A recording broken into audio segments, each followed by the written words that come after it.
So who would be the ideal developer who you want to onboard on your chain?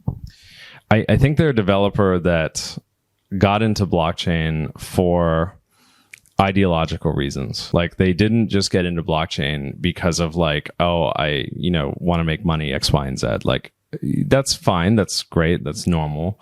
But I think we want devs who can see that blockchains are these special things. And if you can get them to work in just such a way, you can build these very awesome peer-to-peer networks that, again, can power different kinds of alternate financial systems, different ways for people to be sovereign and be more free. And we want developers who are like tied to that idea, fundamentally. And then if they believe in that stuff, then they'll start realizing why we made all the decisions we made, why we decided to go in this contrarian way, like why we designed things the way we did, because we want to really achieve that. Like we don't just want to stop at like copy pasta, EVM, like launch, launch, and that's great. Like we don't want that. What we want is we want to actually build really incredible infrastructure that everyone can take, that everyone can use. They can do their own blockchains. They can do their own stuff. And basically fix a lot of these existing issues that I see in the space. So I think we want devs who are like that. They're more philosophical. They're deeper.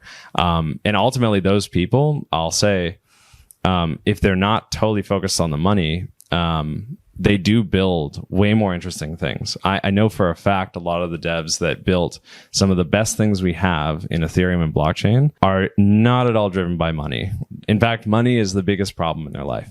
like they would kind of wish to have done some of this even without all of that if they could have, because money just makes everything more complicated. And I think a lot of people actually did it for philosophical reasons. Now, of course, we have a lot of people who are just doing things for the money, but it's a balance. It's a balance. You're going to have both. You kind of need both kinds of people, unfortunately, to make anything work in an economic reality that we live in, right? But basically, we want to be in a place where we have devs that are more interested in the way these things work than just, I just want to make an app, because we can service that, but there's more to it. I feel like every chain is fighting for this kind of developer eventually.